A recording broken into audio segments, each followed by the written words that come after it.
ఓం శాంతి 22/11/2024 సాకార ఈశ్వరీయ మధుర మహావాక్యాలు. మధురమైన పిల్లలారా, తండ్రి శ్రీమతమును అనుసరించటమే తండ్రిని గౌరవించడం. తమ ఇష్టానుసారం మన్మతం ప్రకారం నడుచుకుని వారు అగౌరవపరుస్తారు. ప్రశ్న: గృహస్థ వ్యవహారంలోని వారికి బాబా ఏ పని చేయవద్దు అని చెప్పరు, కానీ ఆదేశమునిస్తారు. అది ఏమిటి? జవాబు: బాబా చెప్తారు, పిల్లలారా, మీరు భలే అందరి సంబంధంలోకి రండి, ఏ ఉద్యోగమైనా చేయండి, సంబంధ సంపర్కంలోనికి రండి, రంగురంగుల దుస్తులను ధరించండి. ఈ విషయంలోనూ బాబా వద్దనరు. తండ్రి కేవలం ఆదేశిస్తూ ఉన్నారు, పిల్లలారా, దేహ సహితంగా దేహ సంబంధాలన్నింటిపైన మమత్వాన్ని తొలగించి నన్ను మాత్రమే స్మృతి చేయండి. ఓం శాంతి. శివబాబా కూర్చొని పిల్లలకు అర్థం చేయిస్తూ ఉన్నారు, అనగా తమ సమానంగా తయారు చేసే పురుషార్థంను చేయిస్తారు. నేను ఎలా జ్ఞాన సాగరుడినో అలా పిల్లలు కూడా తయారవ్వాలి. అందరూ ఒకే విధంగా తయారవ్వరు అని మధురమైన పిల్లలకు తెలుసు.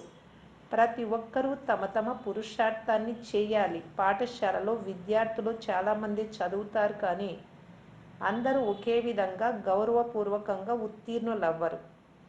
అయినా ఉపాధ్యాయుడు పురుషార్థం చేయిస్తాడు. పిల్లలైన మీరు కూడా పురుషార్థం చేస్తారు. మీరు ఎలా తయారవుతారు అని తండ్రి అడుగుతారు. మేము నరుని నుండి నారాయణుడిగా, నారి నుండి లక్ష్మిగా అయ్యేందుకే వచ్చాము అని అందరూ చెప్తారు. ఇదేమో బాగుంది, కానీ తమ నడవడికలను కూడా చూసుకోవాలి కదా. తండ్రి కూడా ఉన్నతాతి ఉన్నతమైన వారు. వారు టీచరే కాక గురువు కూడా అయినారు. ఈ తండ్రి గురించి ఎవ్వరికీ తెలియదు. శివబాబా మన తండ్రి, టీచరు, సద్గురువు కూడా అని పిల్లలైన మీకు తెలుసు, కానీ వారు ఎలా ఉన్నారో అలా యథార్థంగా వారిని తెలుసుకోవడం కష్టం. తండ్రిని తెలుసుకుంటే టీచర్ను మర్చిపోతారు, తర్వాత గురువును కూడా మర్చిపోతారు. పిల్లలు తండ్రిని గౌరవించాలి కూడా. గౌరవించడము అని దేనిని అంటారు? తండ్రి చదివించిన దానిని బాగా చదువుకుంటే వారిని గౌరవించినట్లే. తండ్రి ఏమో చాలా మధురమైన వారు. ఆంతరికంలో ఖుషి, పాదరసం మీటరు చాలా పైకి ఎక్కి ఉండాలి. అపారమైన సంతోషం ఉండాలి. నాకు ఇటువంటి ఖుషి ఉందా అని ప్రతి ఒక్కరూ స్వయాన్ని ప్రశ్నించుకోవాలి.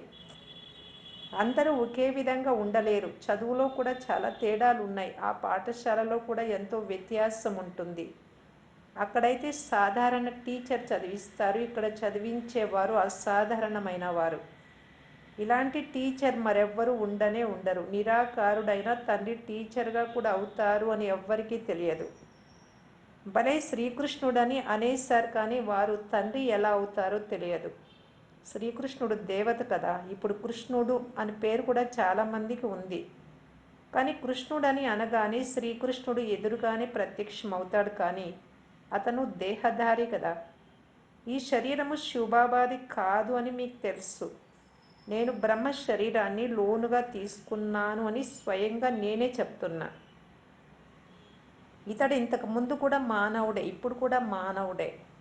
ఇతడు భగవంతుడు కాదు. భగవంతుడు అనగా నిరాకారులైన వారు ఒక్కరే. పిల్లలైన మీకు ఇప్పుడు ఎన్ని రహస్యాలు అర్థం చేస్తూ ఉన్నాను. అయినా తండ్రిగా, టీచర్గా గుర్తు పెట్టుకోలేరు. క్షణక్షణము మర్చిపోతూ ఉంటారు. దేహదారుల వైపు బుద్ధి వెళుతూ ఉంటుంది. ఫైనల్గా తండ్రిగా, టీచర్గా, సద్గురువుగా ఉన్నారు అనే నిశ్చయం ఇంకా బుద్ధిలో లేదు, మర్చిపోతారు. విద్యార్థులు టీచర్ని ఎప్పుడైనా మర్చిపోతారా? హాస్టల్లో ఉండేవారు ఎప్పుడూ మర్చిపోరు. ఏ విద్యార్థులు హాస్టల్లో ఉంటారో వారికి పక్కాగా స్మృతి ఉంటుంది కదా. ఇక్కడైతే ఆ పక్కా నిశ్చయం కూడా లేదు.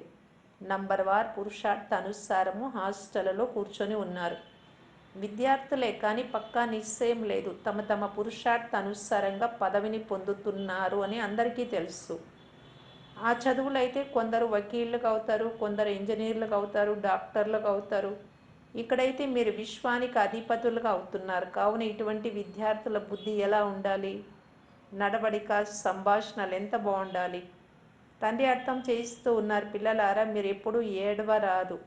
మీరు విశ్వ అధికారులుగా అవుతారు. కావున ఎప్పుడు భగవంతుడా, యా హుస్సేన్ అని గట్టిగా ఇలా ఏడవరాదు. యా హుస్సేన్ అని ఏడవడం, అత్యధికంగా ఏడవడం. బాబా చెప్తున్నారు, ఎవరు ఏడుస్తారో వారు పోగొట్టుకుంటారు. మేము నర్ని నుండి నారాయణుడిగా అయ్యేందుకు వచ్చామని అంటారు, కానీ అటువంటి నడవడిక ఎక్కడ ఉంది? నంబర్వార్ పురుషార్థ అనుసారంగా అందరూ పురుషార్థం చేస్తున్నారు. కొందరైతే బాగా చదువుకొని ఉత్తీర్ణులై ఉపకార వేతనం అంటే స్కాలర్షిప్ కూడా తీసుకుంటారు. కొంతమంది పాస్ అవ్వలేరు. నంబర్ వారుగా అయితే ఉండనే ఉంటారు. మీలో కూడా కొందరు చదువుకుంటారు, కొంతమంది అస్సలు చదవరు. ఉదాహరణకి పల్లె పిల్లలకు చదువుకోవడం ఇష్టం ఉండదు, గడ్డి కోసేందుకు వెళ్ళమంటే సంతోషంగా వెళ్తారు. ఇందులో స్వతంత్ర జీవితం ఉంది అని భావిస్తారు. చదవడం అంటే బంధనం అనుకుంటారు. ఇలాంటి వారు కూడా చాలామంది ఉంటారు. ధనవంతులలో జమీందారులేమీ తక్కువ కాదు. స్వయాన్ని స్వతంత్రంగా చాలా ఖుషీగా భావిస్తారు. ఉద్యోగము అనే పేరు లేదు కదా. ఆఫీసులు మొదలైన వాటిలో మనుషులు ఉద్యోగాలు చేస్తారు. ఇప్పుడు తండ్రి మిమ్మలను విశ్వానికి అధికారులుగా చేయడానికి చదివిస్తున్నారు. నౌకరీ కొరకు చదివించడం లేదు. మీరు ఈ చదువు ద్వారా విశ్వ అధికారులు అవుతారు. ఇది చాలా గొప్ప శ్రేష్టమైన చదువు. మీరు విశ్వ అధికారులుగా పూర్తి స్వతంత్రులుగా అవుతారు. ఇది ఎంత సహజమైన విషయం. ఒకే చదువు ద్వారా మీరు ఇంత శ్రేష్టమైన పవిత్రమైన మహారాజా మహారాణులుగా అవుతారు. ఏ ధర్మం వారైనా వచ్చి చదువుకోవచ్చు అని మీరు చెప్తారు. ఈ చదువు చాలా శ్రేష్టమైనది అని భావిస్తారు. విశ్వానికి అధికారులుగా అవుతారు. అటువంటి చదువును తండ్రి చదివిస్తున్నారు. మీ బుద్ధి ఇప్పుడు ఎంత విశాలమైపోయింది. హద్దు బుద్ధి నుండి బేహద్దు బుద్ధిలోకి నంబర్వార్ పురుషార్థ అనుసారం వచ్చారు. ఇతరులను కూడా విశ్వాధికారులుగా చెయ్యాలి అని ఎంతో సంతోషం ఉంటుంది. వాస్తవానికి ఉద్యోగాలు అక్కడ కూడా ఉంటాయి. దాసదాసీలు, నౌకర్లు మొదలైన వారైతే స్వర్గంలో కూడా కావాలి కదా. చదివిన వారి ముందు చదవని వారు బరువులు మోస్తారు. అందుకే తండ్రి చెప్తున్నారు, బాగా చదువుకుంటే మీరు ఇలా తయారవ్వచ్చు, లక్ష్మీనారాయణ లాగా అవుతామని చెప్తారు కదా మీరు. కానీ చదవకుంటే ఎలా తయారవుతారు? చదువుకోలేదు అంటే తర్వాత ఇంత గౌరవంతో తండ్రిని స్మృతి చేయలేరు. తండ్రి చెప్తున్నారు, మీరు ఎంతగా స్మృతి చేస్తారో అంతగా మీ వికర్మలు వినాశనం అవుతాయి. పిల్లలు చెప్తారు, బాబా మీరు ఎలా నడిపిస్తే అలా నడుస్తాము అని. తండ్రి తన మతముని ఇతని ద్వారానే ఇస్తారు కదా, బ్రహ్మ ద్వారా. కానీ ఇతని మతమును కూడా తీసుకోరు. మళ్ళీ ఆ చెడిపోయిన కుళ్ళిపోయిన మనుష్య మత అనుసారంగానే నడుచుకుంటారు. శివబాబా ఈ రథము ద్వారా సలహా ఇస్తున్నారని కూడా గమనిస్తారు. అయినా తమ ఇష్టానుసారం నడుచుకుంటారు. పైసాకు పనికిరాని గవ్వలాంటి ఆ మత అనుసారంగా నడుచుకుంటారు. రావణుడి మతానుసారంగా నడుస్తూ నడుస్తూ ఈ సమయంలో గవ్వ సమానమైపోయారు. ఇప్పుడు రాముడైన శివబాబా మతమునిస్తున్నారు. నిశ్చయంలోనే విజయం ఉంది. ఇందులో ఎప్పుడు నష్టం రాదు.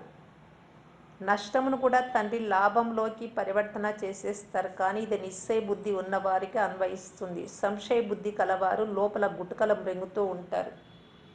నిశ్చయ బుద్ధి కలవారు ఇప్పుడు గుటకలు మృంగరు, నష్టము కలగదు. బాబా స్వయంగా గ్యారంటీ ఇస్తున్నారు, శ్రీమత అనుసారంగా నడుచుకుంటే ఎప్పుడు అకళ్యాణము జరగదు. మనుష్య మతమును దేహధారుల మతమని అంటారు. ఇక్కడ ఉండేదే మనుష్య మతము. మనుష్య మతము, ఈశ్వరీయ మతము, దైవీ మతము అని గాయనం కూడా ఉంది. ఇప్పుడు మీకు ఈశ్వరీయ మతం లభించింది. దీని ద్వారా మీరు మనుషుల నుండి దేవతలుగా అవుతారు. తర్వాత మీరు అక్కడ స్వర్గంలో సుఖమును పొందుతారు. ఎటువంటి దుఃఖపు మాటే ఉండదు. అది కూడా స్థిరమైన సుఖంగా ఉంటుంది.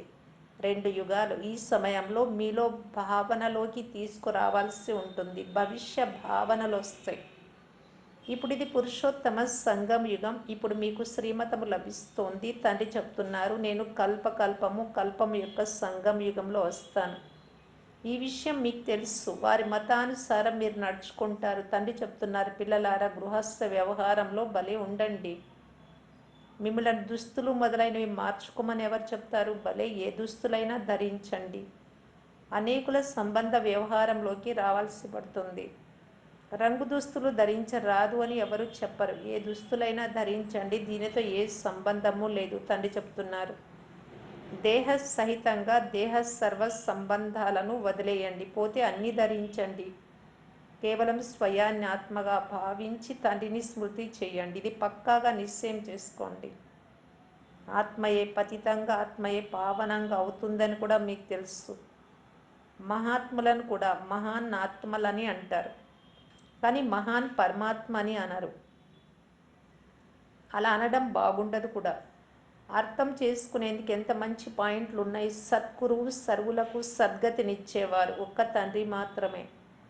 అక్కడ ఎప్పుడు అకాల మృత్యువు సంభవించదు. బాబా మనలను మళ్ళీ అటువంటి దేవతలుగా చేస్తున్నారు అని పిల్లలైన మీకు తెలుసు.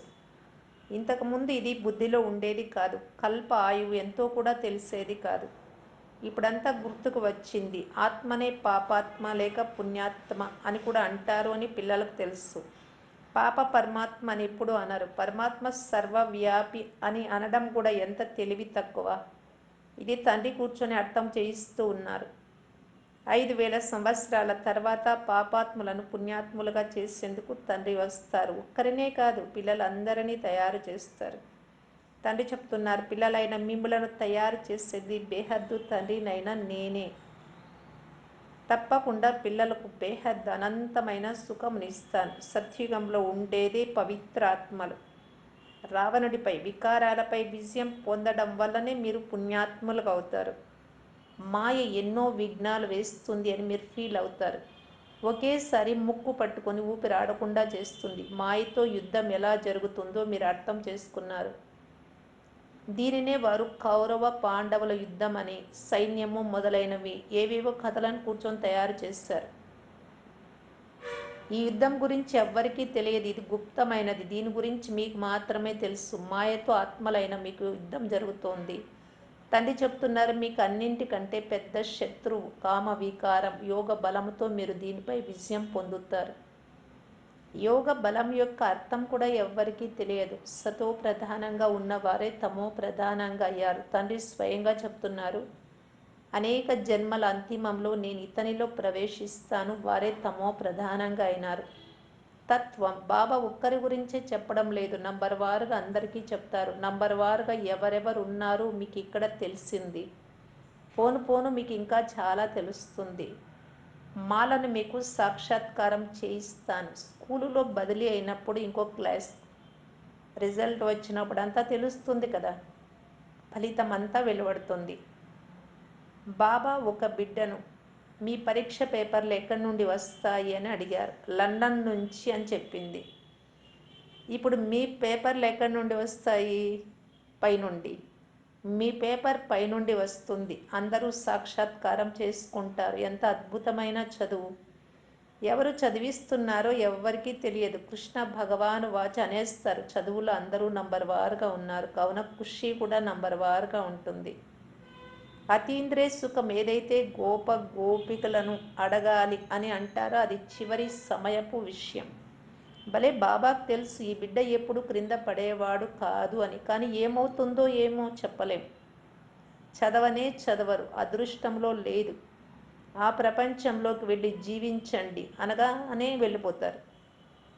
ఎక్కడి నుండో వచ్చి ఎక్కడికో వెళ్ళిపోతారు. వారి మాటలు నడవడికలు చేతలు అలా ఉంటాయి.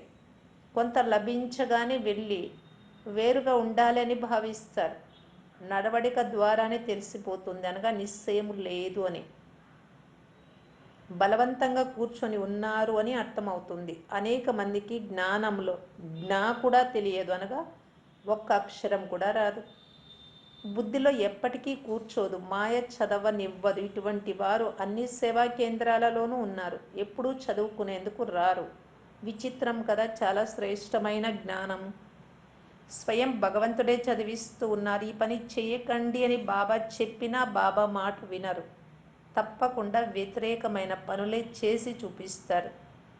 రాజధాని స్థాపన అవుతూ ఉంది. అందులో అన్ని రకాల వారు కావాలి కదా. పైనుండి క్రింద వరకు అందరూ తయారవుతారు. పదవులలో వ్యత్యాసం ఉంటుంది.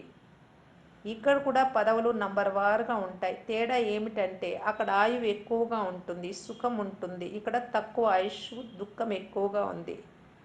పిల్లల బుద్ధిలో ఈ అద్భుతమైన విషయాలు ఉన్నాయి. కల్పకల్పము మీరే మళ్ళీ అదే పాత్రను అభినయిస్తారు. కల్పకల్పము అభినయిస్తూనే ఉంటారు. ఇంత చిన్న ఆత్మలో ఎంత పాత్ర నిండి ఉంది. అదే రూపురేఖలు, అదే కర్మలు.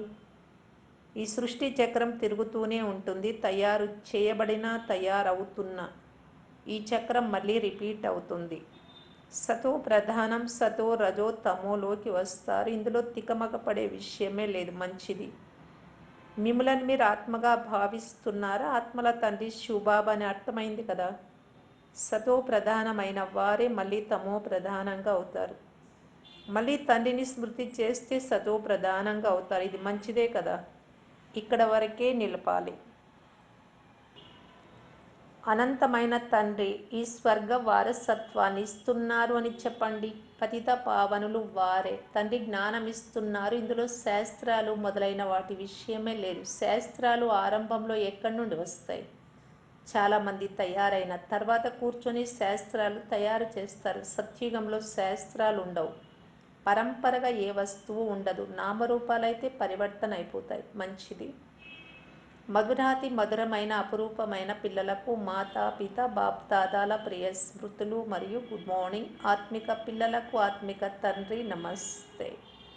ధారణ కొరకు ముఖ్య సారం. ఫస్ట్ పాయింట్, ఎప్పుడు అయ్యో భగవంతుడా అని బిగ్గరగా ఏడవరాదు. మేం విశ్వానికి మాలికులుగా అయ్యే వారము కనుక మా నడవడిక, మా వార్తాలాపం, మాటలు చాలా బాగుండాలి అని బుద్ధిలో ఉండాలి. ఎప్పుడు ఏడవరాదు. సెకండ్ పాయింట్, నిశ్చయ బుద్ధి కలవారిగా ఈ ఒక్క తండ్రి మతమును అనుసరిస్తూ ఉండాలి. ఎప్పుడు తికమక అవ్వరాదు, లేక గుటకలు మింగరాదు. నిశ్చయంలోనే విజయం ఉంటుంది. కావున పైసాకు విలువలేని మీ స్వంత మతమును అనుసరించరాదు. మీకు నచ్చినట్టు నడవరాదు. వరదానం, ఎటువంటి పరిస్థితిలోనైనా ఫుల్ స్టాప్ ఉంచి స్వయాన్ని పరివర్తన చేసుకునే సర్వుల ఆశీర్వాదాలకు పాత్రభవ. ఎటువంటి పరిస్థితిలోనైనా బిందు స్వరూపుడైన తండ్రి మరియు బిందు స్వరూపమైన ఆత్మ, ఈ రెండింటి స్మృతి ఉంటే ఫుల్ స్టాప్ పెట్టగలరు. కంట్రోలింగ్ పవర్ ఉండాలి. ఏ పిల్లలైతే ఎటువంటి పరిస్థితులైనా స్వయాన్ని పరివర్తన చేసుకొని ఫుల్ స్టాప్ పెట్టడంలో, అంతటితో ఆపేయడంలో మొదట స్వయాన్ని ఆఫర్ చేసుకుంటారో వారు ఆశీర్వాదాలకు పాత్రులుగా అవుతారు. వారు స్వయానికి స్వయమే ఆశీర్వాదాలు ఇచ్చుకుంటారు, అనగా వారికి సంతోషం లభిస్తుంది. అంతేకాక తండ్రి ద్వారా మరియు బ్రాహ్మణ పరివారం ద్వారా కూడా ఆశీర్వాదాలు లభిస్తాయి.